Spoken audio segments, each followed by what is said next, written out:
Pagkatapos ay humakbang siya pasulong, nagsuot ng walang hanggang pagmamahal na tingin at sinabi, hindi ko itatago. Gusto ko talaga ang mga cute na bata. Kahit na unang beses pa lang tayong nagkita, pakiramdam ko may koneksyon ako sa batang ito. Pagkatapos, pinagpapawisan, sinabi niya, paano ito? Hindi mo na kailangan bayaran ng milyon-milyon. Kunin mo na lang ang mga gamit at kalimutan ang idinagdag na kondisyon. Ibinulsa ang baril sa mga kamay ni Fan Shu, sinabi niya ng matuwid, kunin mo. Huwag kang mahiyain. Isipin mo na lang na maliit na regalo ito na ibinibigay ko sa maliit na bata. Nakita ang eksenang ito, milyong tanong ang lumabas sa isip ni Spirit Abacus. Bakit? Anong nangyayari? Habang umaalis, patuloy na nag-iisip si Mathboard, umaasa na kapag bumalik ang alaala ni Master, hindi niya ako papatayin. Gumapang si Street Yuan sa lupa, lihim na nagkomento, ang mayaman na lalaki mula sa kalabang bansa ay talagang gusto ang maliliit na bata.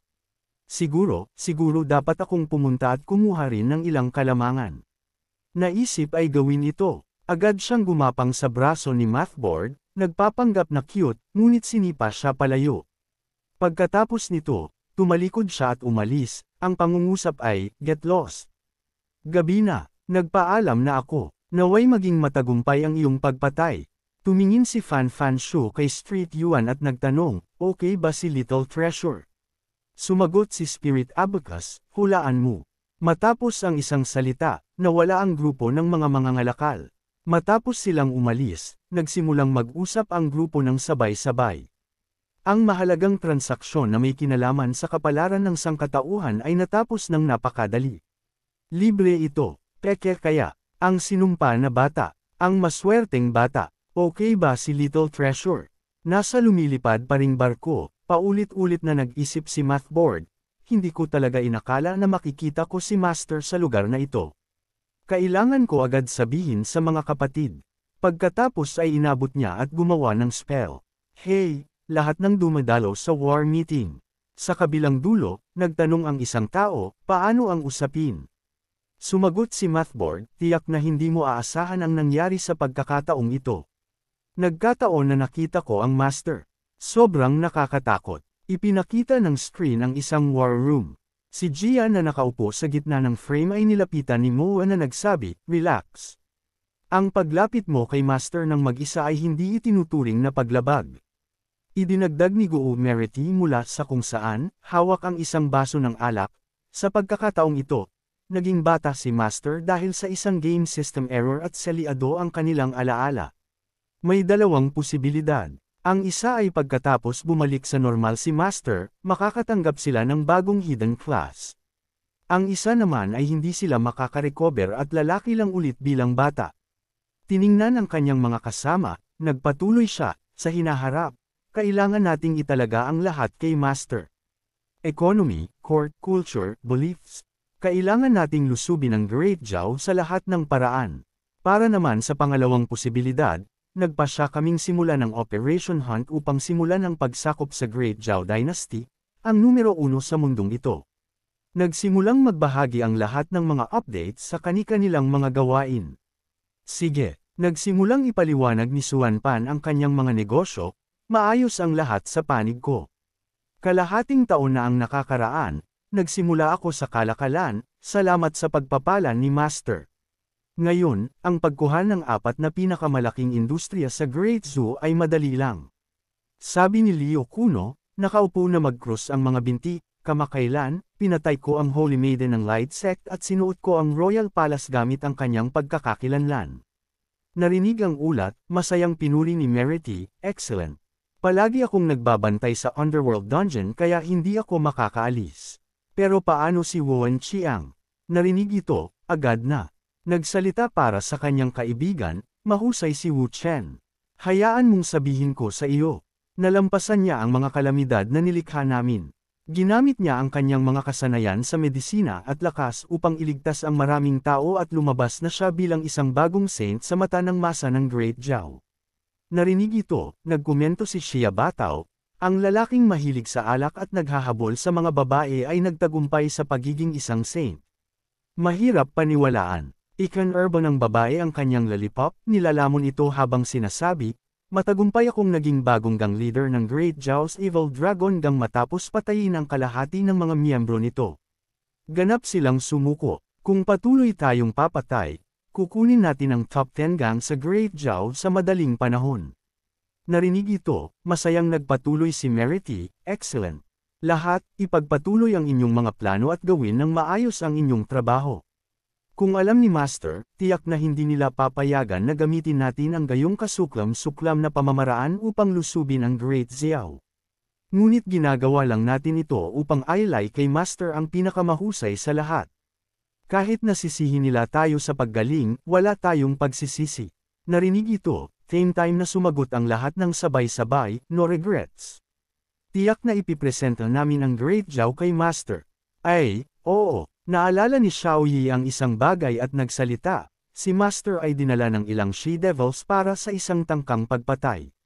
Dapat bang kumilos ang Henchman Cleanup Task Force ng Purge Committee? Medyo nag-aalala ako. Itinaas ang kanyang baso, sumagot si Merity nun alay, hindi na kailangan. Hinding-hindi tayo pwedeng lumapit kay Master. Bukod pa rito, magtagumpay man sila o mabaigo, hindi masasaktan si Master. Hindi pa natin kailangang alalahanin ang panig ni Master sa ngayon. Sa isang lugar na may matataas na batuhan, sumisigaw ang mga tao sa takot, run. Run faster. Desperadong tumakbo ang grupo ng mga tao, hindi nakalimutang magmura sa Fox Demon.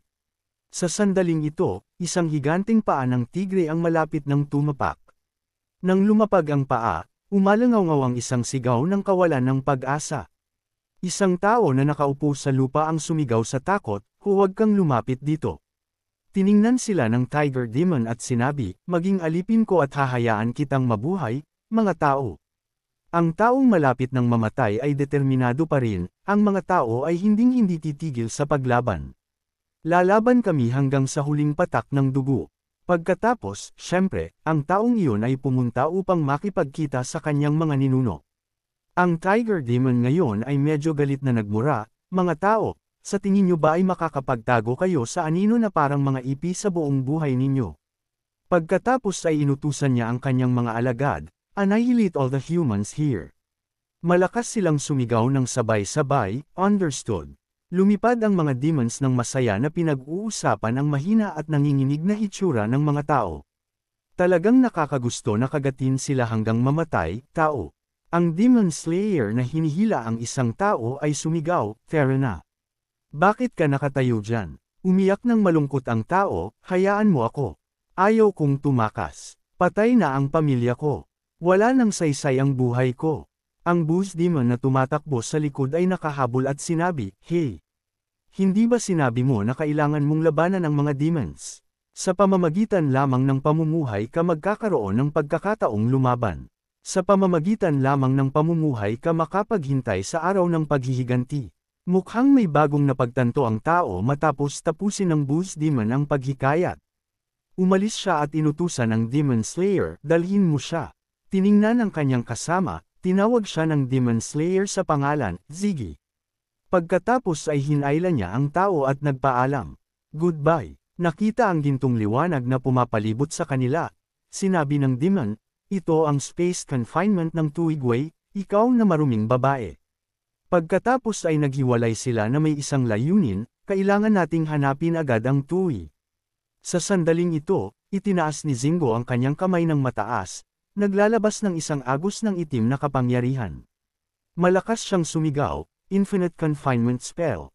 Ang kapangyarihan na iyon ay sumugod patungo sa Tiger Demon sa isang iglap at ganoon lang, ganap na nakatali ang Tiger Demon.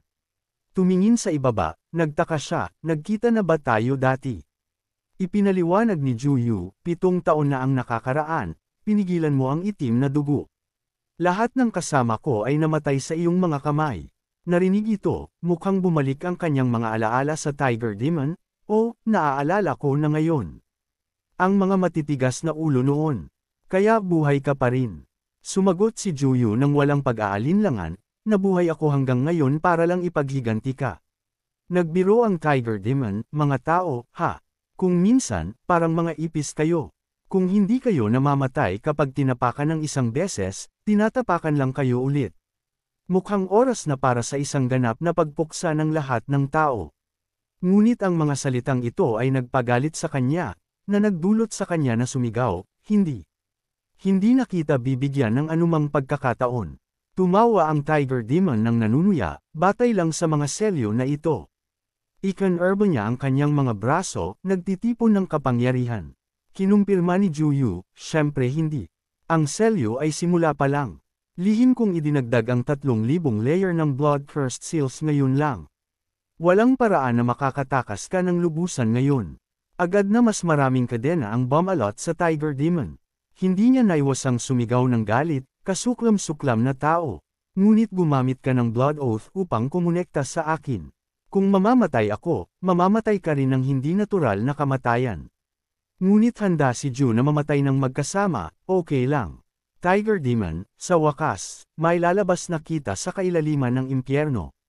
Tumingin siya na may luha sa mata at sinabing, ngayon ang moment of truth.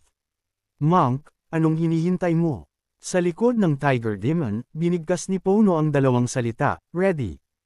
Tumingin sa gumagawa ng kasamaan, itinutok niya ang kanyang baril at sinabi, Humanity Cleanup Committee Chairman, lumayas ka rito. Isang malakas na pagsabog ang nagpagulo sa daigdig, naglalabas ng nakakasilaw na liwanag na bumalat sa buong kalawakan. Naapektuhan din si Pono at samukan ng dugo, at si Juyo ay nasa parehong kalagayan. Ang maliliit na demon sa ibaba ay tumingin at umiyak, sinasabing, ang tunay na katawan ng chairman ay hindi nakatali sa mundong ito. Nangangarap ang mahihinang tao na lumaban sa chairman. Sa oras na ito, isang malaking paa ang lumitaw sa harap ni Ju. Nagulat siya, hawak ang kanyang dibdib at nakatingin sa Tiger Demon na lumaki na ngayon. Nagngingit-ngit ang mga ngipin at sinasabing, minsan kong sinabi na ang mga tao ay parang mga ipis. Kung hindi ka namamatay kapag tinapakan ng isang beses, kailangan mong tapakan muli. Pagkatapos ay itinutok ang paa sa kanya, nagmamasid mula sa malayo. Nang may pag-aalala na sumigaw ang Demon Slayer, iwinawagayway ni Jujuyu ang kanyang kamay pasulong ng may takot na sinasabing, no?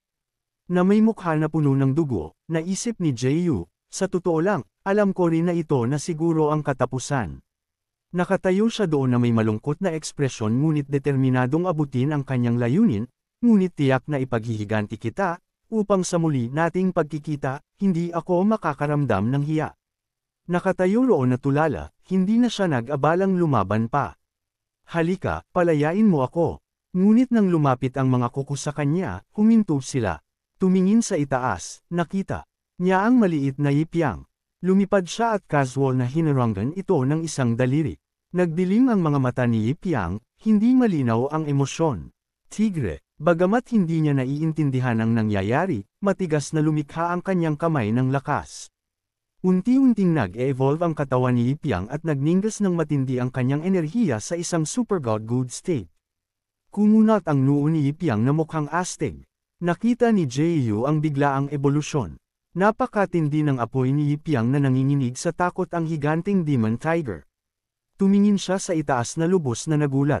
Nilamon ng apoy ang kanyang katawan, wala nang makakapaglitas sa kanya ngayon. Lalong lumakas ng lumakas ang apoy, walang humpay. May kapangyarihan si Yipyang kaya may karapatan siyang maging mayabang. Wala kayong matatakbuhan. Sa wakas, nagpa siya si Yipyang na tapusin ito sa isang huling suntok. Napansin din ng Demon Dude na iyon kung sino ang nakatayo sa harap niya at sumigaw, Yip Shen iyan. Ang maliit na hambog na iyan ay si Yipyang Shen. Ang katawan ni Yipyang Shen ay naglalabas ng natitirang enerhiya. Si Shen at Funo ay nakatayo doon na tulala, OMG. Nagpapas siyang umaatake lang siya at nilipol na niya ang buong Human Management Council Squad. Walang sinumang makakapaglitas sa tigre mula sa kanyang malaapoy na kapalaran. Pawang sigaw at apoy lang.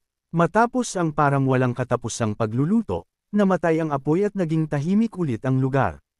Sina Old Captain Wang at Little Wu ay parang patay na ang Demon Tiger. Ang tigre na iyon na maraming dugong tao sa kanyang mga paa ay wala na sa wakas. Hindi ito ang araw, ngunit si Yipyang ay nagliliwanag ng matindi. Tiningnan siya ng mga tao na parang, Yip ang tunay na lalaki. Parang siya ay isang sugod.